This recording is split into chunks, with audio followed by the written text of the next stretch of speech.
Halo guys, sebelum menuju ke dalam alur ceritanya ada baiknya like, komen dan subscribe terlebih dahulu untuk membantu perkembangan channel ini. Dan yang ingin neraktirin Mimin Kopi, linknya di deskripsi ya guys, terima kasih. Di cerita sebelumnya Chu Tiansu dan juga Pangeran Hubuhui telah saling berhadapan di atas arena pertarungan. Sembari mengacungkan senjatanya, Pangeran Hubuhui bertanya dengan berkata, "Chu Tiansu, apakah kau ingin bertarung tanpa senjata? Aku akan memperingatkanmu bahwa teknik pedang bulanku telah mencapai level ahli. Jadi jangan salahkan aku jika kau terluka." Menanggapi perkataan Pangeran Hubuhui, Chu Tiansu malah bersikap acuh dan dia berkata bahwa dia tidak memerlukannya. Karena mereka berdua telah bersiap, pengadil pertarungan segera berteriak memulai pertarungan itu. Setelah pertarungan itu dimulai, hanya dalam sekejap mata Pangeran Hubuhui telah menghilang dari pandangan Chu Tiansu. Yang membuat Chu Tiansu merasa cukup terkejut, karena saat ini Pangeran Hubuhui telah berada di hadapannya. Sembari mengayunkan pedangnya dengan sangat cepat, untung saja Chu Tiansu masih sempat menyadari sehingga dia dapat menghindarinya. Yang membuat Pangeran Hubuhui tersentak karena dia tidak menyangka jika Chu Tiansu akan dapat menghindari serangan kejutannya. Menanggapi hal itu Chu Tiansu hanya tersenyum tipis menatap Pangeran Hubuhui dengan goresan pedang berada di wajahnya. Lalu dia pun segera mengambil jarak mundur untuk menghindari serangan lanjutan yang akan dilakukan oleh Pangeran Hubuhui. Sembari mengusap luka di wajahnya Chu Tiansu berkata, "Apa kau iri dengan wajah tampanku hingga kau meninggalkan bekas luka di wajahku?" Sebenarnya di dalam benaknya dia bergumam, serangannya sangat cepat hampir saja aku tidak bisa menghindarinya. Aku rasa aku tidak akan diuntungkan jika harus melawannya dari jarak dekat. Tapi dengan semua ini aku akan dapat mencoba seberapa hebat teknik Taiji Chuan di tingkat dewa ini. Ucap Chu Tiansu sembari memulai kuda-kudanya, melihat Pangeran Hubuhui mendominasi pertarungan menggunakan tebasannya. Semua penonton menjadi riuh memuji kemampuan pangeran yang sangat mengesankan hingga dapat menekan Chu Tiansu. Ada juga seseorang yang merendahkan Chu Tiansu yang tidak mampu mengimbangi pergerakan Pangeran Hubuhui. Bahkan dia juga menghina Li Xuancheng yang malah memasang taruhan kepada Chu Tiansu. Namun Li Xuancheng malah berkata jika mereka berada di posisi Chu Tiansu tidak mungkin mereka dapat bertahan selama ini. Sebenarnya Li Xuancheng tidak peduli Chu Tiansu akan menang atau kalah. Tapi dia hanya ingin Chu Tiansu tetap hidup. Di saat bersamaan Li Xuancheng dikejutkan dengan suara Sang Guanyan yang memuji Chu Tiansu. Karena dia menganggap Chu Tiansu sangat menarik, sebab dia tidak hanya berbakat dalam sastra. Tapi dia juga dapat menguasai seni bela diri yang belum pernah dia lihat sebelumnya. Di dalam benaknya Sang Guanyan bergumam, Tuan Muda Chu telah menyembunyikan kemampuannya selama ini. Tapi mengapa hari ini dia malah mengungkapkannya? Mungkinkah karena dia telah menjadi pengantin kerajaan sehingga dia dapat secara bebas menunjukkan beberapa kemampuannya? Sepertinya semua orang telah meremehkan Chu Tiansu. Beralih kepada Tuan Putri yang merasa resah, karena melihat keadaan Chu Tiansu yang sangat terdesak. Melihat putrinya berekspresi muram, Kaisar Jie hanya terdiam sembari memperhatikannya. Di sisi lain terlihat juga Murong Jiangyu yang ditemani oleh Murong Xia. Dia merasa sangat bersemangat ketika tebasan pangeran akan mengenai Chu Tiansu. Dan dia bahkan menganggap Chu Tiansu sebagai badut yang tidak berguna. Namun berbeda dengan Murong Xia yang malah merasa penasaran dengan teknik aneh yang sedang ditunjukkan oleh Chu Tiansu. Dan dia mengira teknik itu dipelajari dari ibu kandungnya. Kembali ke dalam arena pertarungan, ketika melihat kuda-kuda dari Chu Tiansu, Pangeran Hubuhui berkata bahwa dia belum pernah melihat teknik aneh seperti itu. Dan dia juga bertanya apakah Chu Tiansu akan menggunakan teknik itu untuk melawannya. Di dalam benaknya Pangeran Hubuhui merasa bahwa tebasan pertamanya dapat dihindari bukan tanpa sebab. Melainkan Chu Tiansu telah mempersiapkan semuanya, dan mulai sekarang dia berkata akan lebih serius dan mempertajam serangannya. Kemudian Pangeran Hubuhui mulai menyiapkan pedangnya. Dan hanya dalam sekejap Pangeran Hubuhui telah berada di belakang Chu Tiansu sembari menyiapkan tebasannya. Yang seketika itu membuat Chu Tiansu merasa sangat terkejut. Namun tetap saja Chu Tiansu masih dapat menghindari serangan dahsyat yang dilancarkan Pangeran Hubuhui. Melihat pertarungan yang begitu intens dengan Pangeran Hubuhui yang tetap mendominasi, komentator pertandingan mengatakan jika hal ini terus berlanjut Chu Tiansu akan sangat dirugikan. Melihat putrinya tetap murung, Kaisar Jie bertanya apa yang dikhawatirkan oleh putrinya. Mengapa dia tetap muram meskipun pertandingan itu tidak ada hubungannya lagi dengannya. Lalu Tuan Putri mengatakan jika bukan itu yang dia khawatirkan, melainkan kultivasi Chu Tian yang sangat rendah, dan dia hanya makan dan tidur selama ini. Mendengar hal itu Kaisar menggoda putrinya dengan bertanya apakah Tuan Putri merasa khawatir dengan sang pengantin. Dan Tuan Putri hanya terdiam tanpa menjawabnya. Lalu Kaisar Jiye kembali berkata, "Kau terlalu meremehkan menantu yang telah aku pilih. Apa kau tidak menyadari selama 50 kali serangan, Chu Tiansu selalu mengambil inisiatif?" Mendengar hal itu Tuan Putri Ji Runsin merasa sangat terkejut dan baru menyadarinya. Beralih ke dalam pertarungan, saat ini Pangeran Hu Buhui merasa cukup terkejut sekaligus penasaran tentang bagaimana cara Chu Tiansu menghapus semua serangan dari teknik pedangnya. Jika serangan itu diperlambat akan terlihat di mana Chu Tiansu selalu menepis tangan dari Pangeran Hu Buhui dengan menggunakan teknik Taiji Kuan sebelum serangan itu mengenainya. Sehingga semua serangan pedang itu seperti menghilang ketika berada di hadapan Chu Tiansu. Dan yang sebenarnya terjadi adalah Pangeran Hu Buhui telah berada di dalam alur serangan yang diciptakan oleh Chu Tiansu sendiri. Melihat serangan pedangnya tidak ada yang berhasil mengenai Chu Tiansu, Pangeran Hu Buhui berteriak, "Chu Tiansu, kenapa kau hanya menghindar? Apa kau tidak malu dengan statusmu sebagai pengantin kerajaan bila terus bertahan seperti?" Dan di saat itu juga Pangeran Hu Buhui mengarahkan pedangnya untuk menyerang Chu Tiansu. Namun Chu Tiansu menanggapinya dengan bersikap sangat tenang sembari dia berkata, "Kau sangatlah berisik sekali," dan hanya dalam sekejap mata, Chu Tiansu telah menempatkan tangannya di sela-sela tubuh Pangeran Hu Buhui. Lalu Chu Tiansu menggunakan telapak tangannya untuk mengakhiri tekniknya. Sehingga membuat Pangeran Hu Buhui terkena telak serangan itu, yang membuatnya terlempar bahkan mengalami luka yang cukup fatal di dalam tubuhnya. Melihat kejadian itu semua orang yang berada di sana sangatlah terkejut dan hanya bisa ternganga karenanya. Begitupun komentator pertarungan yang mengatakan dengan riuh, "Sungguh tidak pernah diduga, Chu Tiansu hanya perlu satu serangan untuk menjatuhkan Pangeran Hu Buhui. Bahkan membuat Pangeran Hu Buhui seperti tidak akan terbangun lagi." Namun Chu Tiansu merasa jika semua itu belum berakhir. Dan dia juga merasakan aura di tempat itu secara perlahan mulai berubah. Dan ternyata perubahan aura itu disebabkan oleh Pangeran Hu Buhui yang mulai memasuki mode berserker miliknya. Melihat hal itu Master dari Pangeran Hu Buhui berteriak bahwa pertarungan itu sudah berakhir. Karena mode berserker telah aktif, pemenang dari pertarungan itu sudah terlihat. Seperti yang dikatakan oleh Master itu, Pangeran Hu Buhui dalam mode berserkernya bergerak dengan sangat cepat sembari mengayunkan pedangnya beberapa kali ke arah Chu Tiansu, sehingga membuat Chu Tiansu tidak lagi dapat mengimbangi pergerakan dari Pangeran Hu Buhui, yang membuat serangan itu menyayat beberapa bagian tubuh dari Chu Tiansu, dan Chu Tiansu akhirnya menyadari jika Pangeran Hu Buhui benar-benar ingin menghabisinya. Kemudian Chu Tiansu mengambil jarak mundur untuk menghindari serangan lanjutan yang akan dilakukan oleh Pangeran Hu Buhui. Namun benar saja Pangeran Hu Buhui sama sekali tidak memberikan waktu bernafas untuk Chu Tiansu. Sehingga kini dia kembali bergerak dengan sangat cepat dan mengarahkan serangan fatal kepada Chu Tiansu. Yang membuat Chu Tiansu tidak memiliki cara selain menggunakan teknik spirit tingkat ke-6 yaitu ilusi Ashura. Sehingga ilusi yang sangat mengerikan mulai merasuk ke dalam pikiran Pangeran Hu Buhui. Yang membuat Pangeran Hu Buhui berteriak dengan sangat kesakitan sembari memegangi kepalanya.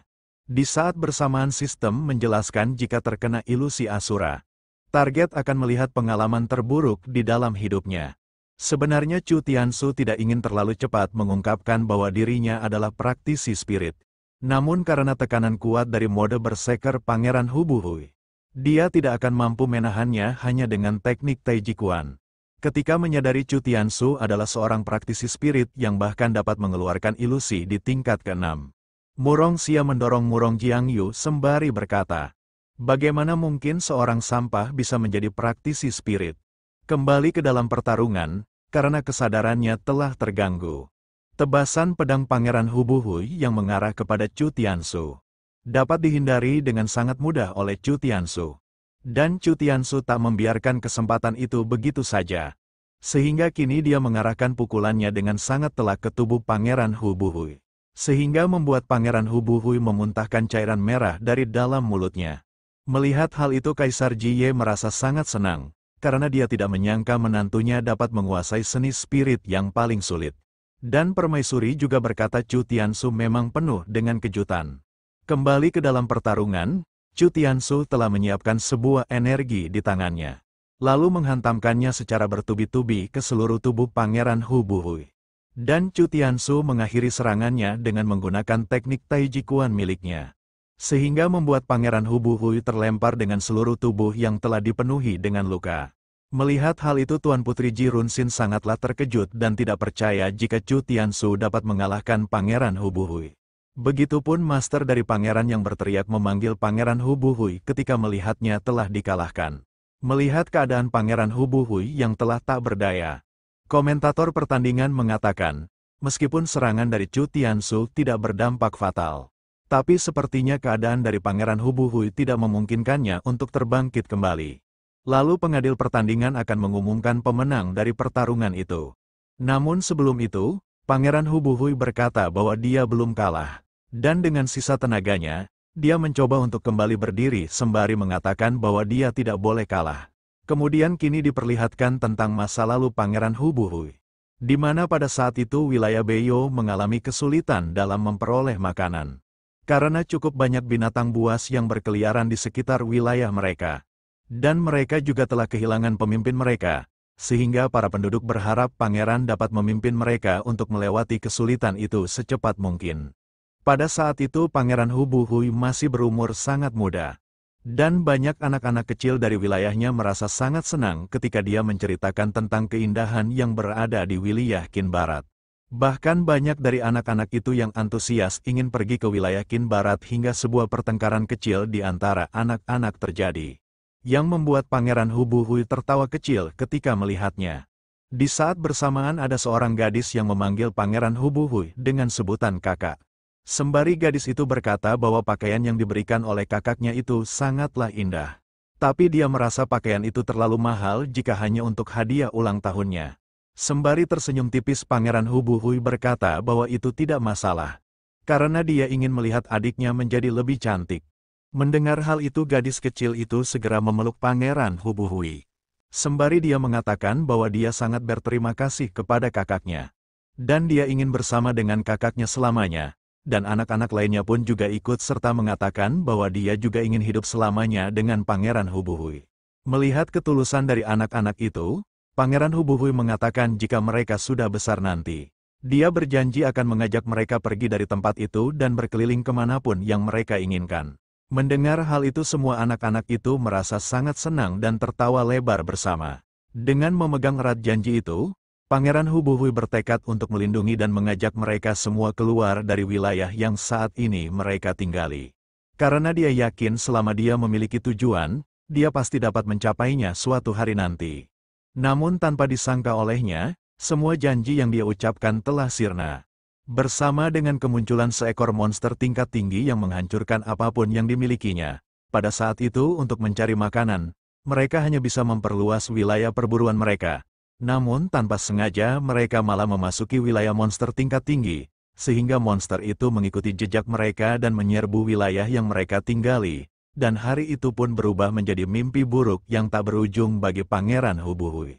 Tidak hanya wilayahnya yang hancur, tapi adik yang paling dia cintai ikut menjadi korban dari keganasan monster pada saat itu.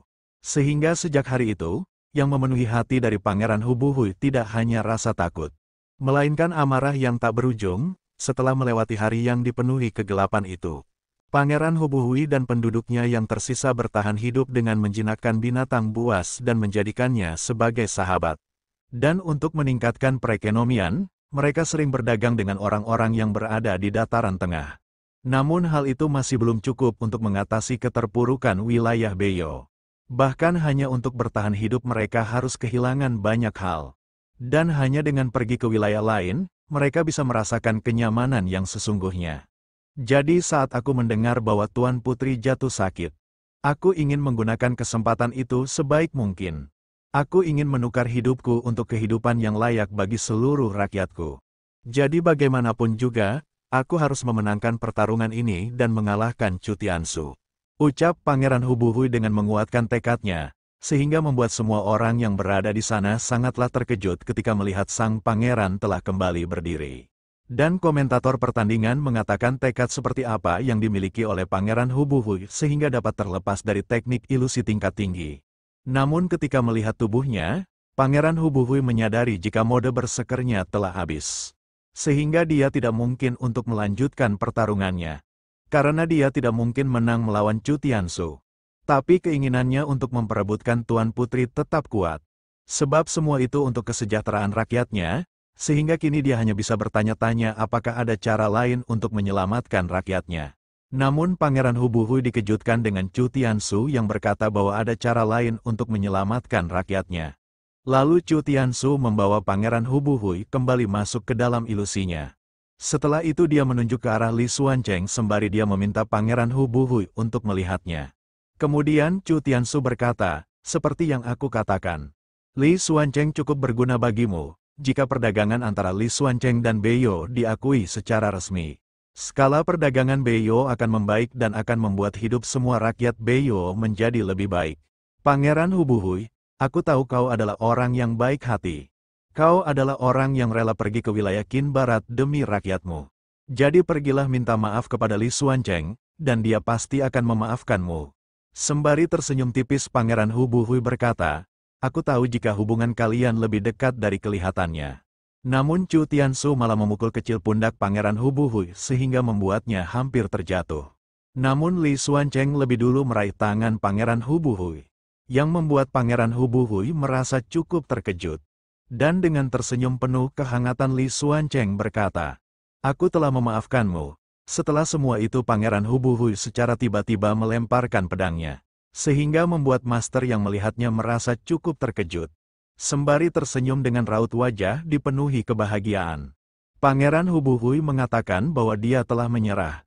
Dan pada akhirnya pengadil pertandingan memukul gong yang sangat besar untuk menjadi tanda bagi berakhirnya pertarungan antara Pangeran Hubuhui dan Chu Tiansu. Lalu dia juga mengabarkan karena Pangeran Hubuhui telah mengaku kalah. Pemenang dari pertarungan ini adalah Tuan Pengantin Chu Tiansu. Di sisi lain terlihat Li Xuancheng yang merasa sangat senang karena dia telah mendapatkan keuntungan yang sangat besar dari pertarungan itu. Dan Tuan Putri Ji Runxin juga merasa senang ketika melihat Chu Tiansu berhasil memenangkan pertarungannya. Namun ekspresinya langsung berubah ketika mengetahui bahwa saat ini ayah dan ibunya sedang menatapnya.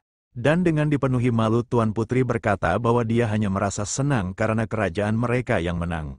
Sembari menatap ke arena pertandingan Kaisar Jiye bergumam. Aku tidak akan percaya jika ada kemampuan seperti yang dimiliki oleh Chu Tiansu jika aku tidak melihatnya dengan mata kepalaku sendiri. Tapi Pangeran Hubuhui juga merupakan jenius hebat yang dapat mengembangkan teknik pedangnya di level setinggi itu. Di sisi Murong Jiangyu masih merasa tidak percaya dengan kemampuan yang dimiliki oleh Chu Tiansu. Sehingga dia mempertanyakan apakah pemuda itu benar-benar Chu Tiansu yang selama ini telah dia awasi.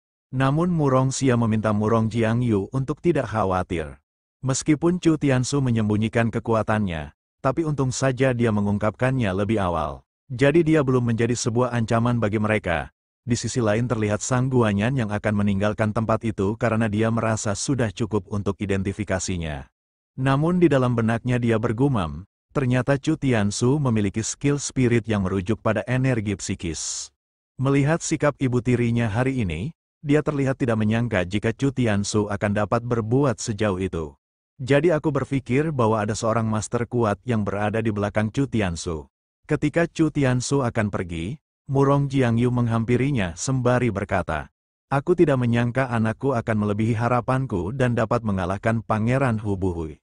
Aku tadi melihatmu tergores pedang, apakah kau baik-baik saja? Ucap Murong Jiangyu sembari akan menyentuh Chu Tiansu.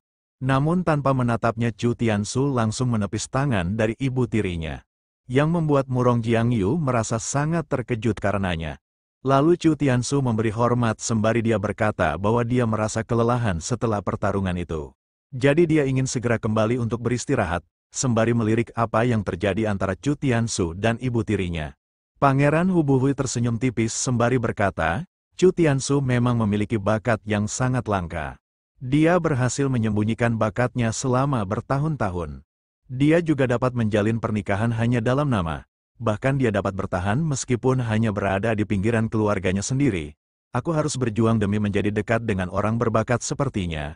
Kemudian Pangeran Hubuhui berjalan mendekati Kaisar, sembari memberi hormat Pangeran Hubuhui berkata, Yang mulia, Wilayah Qin Barat memang dipenuhi dengan bakat, saya memiliki satu keinginan lagi. Aku harap Yang Mulia dapat memenuhinya. Kemudian kini berpindah di istana Tuan Putri. Terlihat Tuan Putri sedang menjamu Chu Tiansu dengan berbagai makanan mewah untuk merayakan kemenangannya. Di saat bersamaan Chu Tiansu dikejutkan dengan kedatangan seorang pelayan yang membawakan dekret kaisar. Dan dekret kaisar itu berisi, hari ini Tuan pengantin telah memberikan kontribusi besar untuk kerajaan Qin Barat. Selain itu dia juga menyelamatkan nyawa Tuan Putri dan melawan serangan penyusup di malam sebelumnya. Ini adalah pencapaian yang luar biasa. Oleh karena itu secara khusus Kaisar memberikan Anda gelar Markis dan ditunjuk di kota Yanhuang dengan gaji resmi sebesar 1000 koin emas. Dengan penuh kegembiraan Chu Tiansu menerima gelar bangsawan yang diberikan oleh Kaisar. Lalu pelayan itu segera memberikan dekret Kaisar kepada Chu Tiansu. Dan Chu Tiansu berlutut menerima dekret itu sembari berterima kasih atas hadiah yang diberikan oleh Kaisar. Di saat Chu Tiansu merasa kesenangan atas hadiah yang diberikan oleh Kaisar.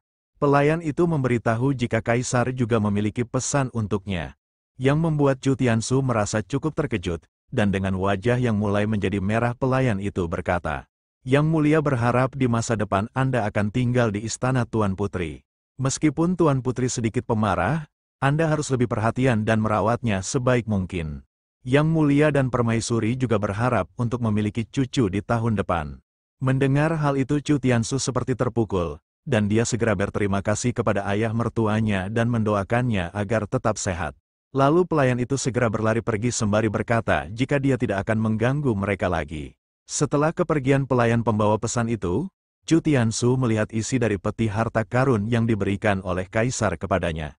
Lalu Chu Tiansu merasa terkesima setelah melihat salah satu harta yang diberikan oleh Kaisar. Dan dia menggigitnya untuk mengetes keasliannya. Namun Tuan Putri mengatakan jika itu asli karena ayahnya tidak mungkin memberikan barang palsu. Mendengar hal itu Chu Tiansu merasa sangat senang dan bertanya apakah Tuan Putri merasa bahagia. Karena saat ini mereka memiliki wilayah dan begitu banyak harta. Namun Tuan Putri malah berkata jika semua itu diberikan ayahnya untuknya. Dan sama sekali tidak ada hubungannya dengan Chu Tiansu. Mendengar hal itu Chu Tiansu merasa sangat terkejut dan mengatakan bahwa Tuan Putri tidak boleh mengatakan hal seperti itu. Meskipun saat ini mereka berselisih, dia ingin mereka harus maju bersama dan mencobanya. Dengan dipenuhi rasa malu Tuan Putri berkata jika tidak ingin maju bersamanya. Dan dia juga bertanya apa yang ingin mereka coba, sembari tersenyum bengis Chu Tiansu berkata, pagi ini ada seorang wanita yang sangat cantik berjanji kepadaku. Selama aku mengalahkan Pangeran Hubuhui dia akan memanggilku sebagai suami. Sekarang aku telah menang, jadi apakah Tuan Putri telah melupakan janjinya? Mendengar perkataan Chu Tiansu, wajah dari Tuan Putri langsung menjadi merah merona. Lalu dia berteriak jika dia tidak menepati janjinya. Apa yang akan dilakukan oleh Chu Tiansu? Lalu Chu Tiansu berlutut di hadapan Tuan Putri sembari dia berkata, aku menerima pesan dari Yang Mulia. Dia membicarakan tentang sikap manjamu dan memintaku untuk selalu perhatian kepadamu. Bahkan dia juga ingin memiliki cucu pada tahun depan. Jadi mau tidak mau kita harus mematuhi apa yang telah diperintahkan oleh Kaisar. Dan Tuan Putri pun merasa malu-malu ketika Chu Tiansu merangkulnya. Sembari memasang wajah menawannya Chu Tiansu bertanya tentang pendapat dari Tuan Putri. Yang seketika itu membuat Tuan Putri hanya terdiam terhanyut ke dalam pandangan indah Chu Tiansu. Lalu Tuan Putri malah merasa kesal dan mengatakan jika dia tidak akan melupakan tindakan Chu Tiansu kali ini. Kemudian kini berpindah di ruangan Chu Tiansu, terlihat saat ini Chu Tiansu sedang tidur. Namun sebenarnya dia sedang berada di dalam domain mimpi. Di dalam domain mimpi dia memikirkan atas apa yang telah diberikan oleh Kaisar kepadanya. Namun di balik semua itu Kaisar hanya ingin memastikan masa depan putrinya. Karena jika Kaisar dan Permaisuri telah tiada dan Kaisar selanjutnya naik tahta, Tuan Putri tidak akan dimanjakan lagi, tapi dengan ini juga dapat dianggap sebagai pengakuan resmi dari Kaisar. Jika sebagai pengantin sang putri, aku dapat mendapatkan kebebasanku. Tapi wilayah Yanhuang ini berjarak 1.300 mil dari ibu kota, dan kerajaan Beiyou terletak 800 mil di sebelah barat.